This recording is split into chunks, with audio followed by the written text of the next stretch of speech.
Egypt के Giza pyramid से 200 kilometre के फासले पर रेड सी के साहिल के करीब एक ऐसा एरिया है जिसको वादी अल जर्फ कहा जाता है।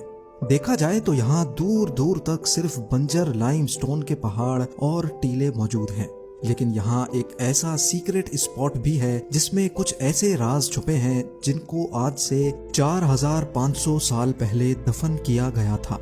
जी हाँ, इस वीरान जगह पर रेगिस्तान के बीचों बीच एक लाइमस्टोन का टीला है जो ऊपर से देखने पर तो एक मामूली टीला लगता है, लेकिन इसके अंदर पत्थरों को काट कर कई सुरंगें बनाई गई थीं और इन सुरंगों को हजारों टन वजनी पत्थरों की मदद से ब्लॉक किया गया था।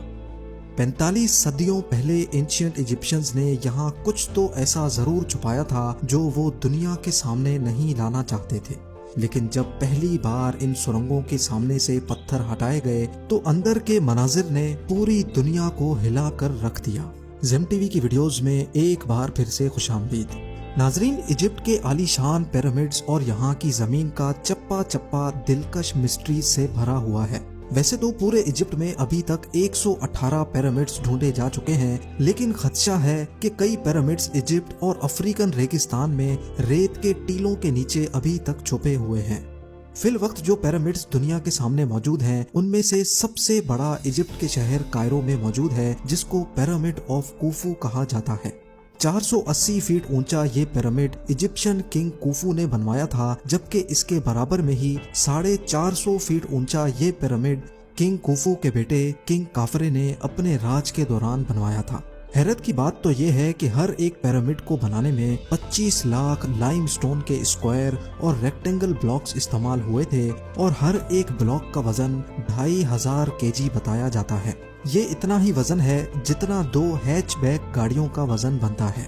इतना ज्यादा वजन 480 फीट की ऊंचाई तक लेके जाना और हर एक ब्लॉक को परफेक्ट एंगल पे रखना एक ऐसा टास्क है जिसको आज के दौर में मशीनरी की मदद से ही परफॉर्म करने में कई साल लग सकते हैं। तो सोचें ये काम 45 सदियों पहले बगैर मशीनरी के कैसे किया गया होगा।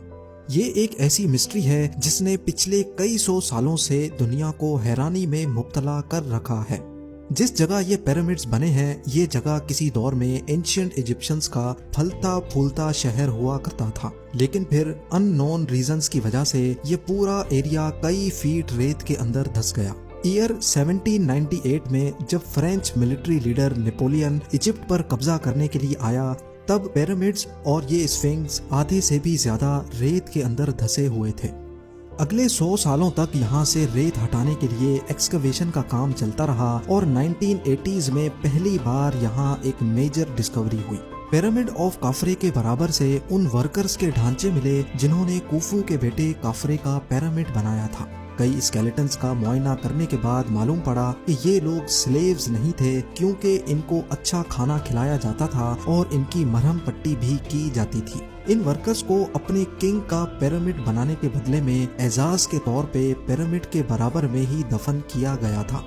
बदकिस्मती से किंग कुफू के मरने के बाद ये जगह कई सालों तक लुटेरों के रहमो करम पर थी। इसी वजह से ना ही यहाँ से कोई पपायरस यानी रिटन डॉक्यूमेंट मिला और ना ही कोई ऐसा सबूत मिला जिससे ये पता लगाया जा सके कि ये पिरामिड्स कब और कैसे बनाए गए थे। यहाँ तक के दूसरे इजिप्शियन किंग्स के कई स्टैचूज या उनकी ममी भी मिल चुकी हैं, लेकिन वक्त की तबाही ने किंग कुफू का ना ही कोई साबित स्टैचू छोड़ा और ना ही लुटेरों ने इनकी ममी को।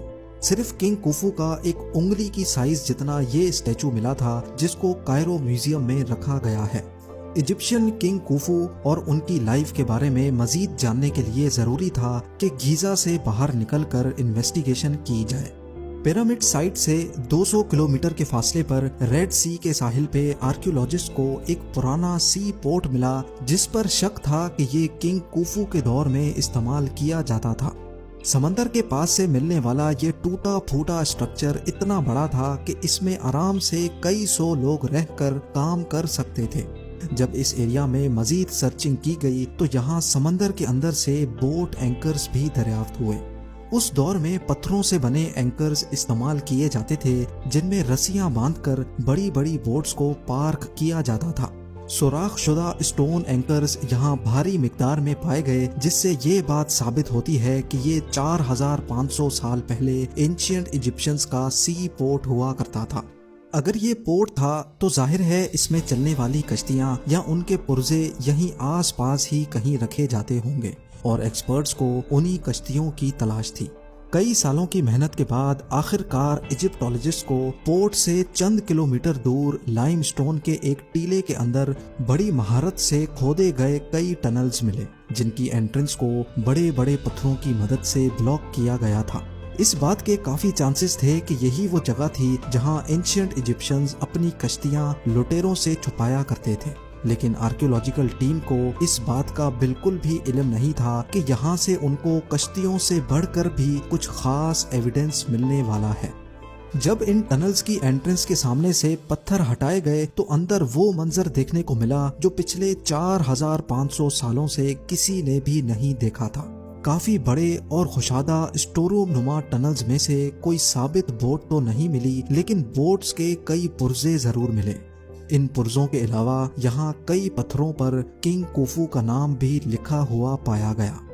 فرینچ ایجپٹولوجسٹ پیئر ٹلے اس نام سے اچھی طرح واقف تھے، کیونکہ انہوں نے کئی ہائیروگلیفکس پہ یہ نام پہلے بھی دیکھ رکھا تھا۔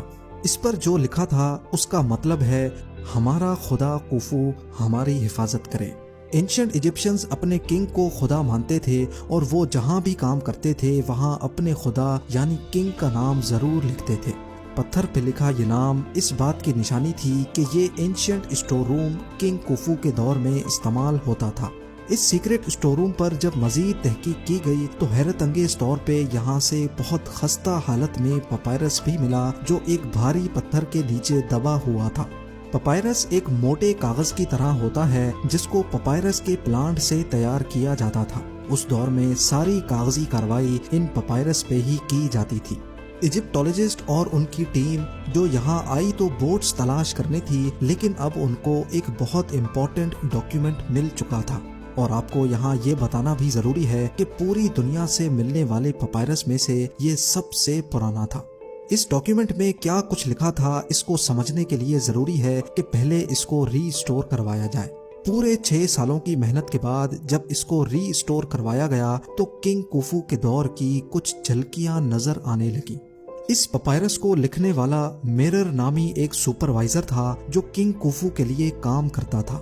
یہ ایک طرح کی ریکارڈ بک تھی جس میں سپروائزر اپنے 40 ورکرز کے ساتھ جو بھی کام کرتا تھا وہ لکھ لیا کرتا تھا۔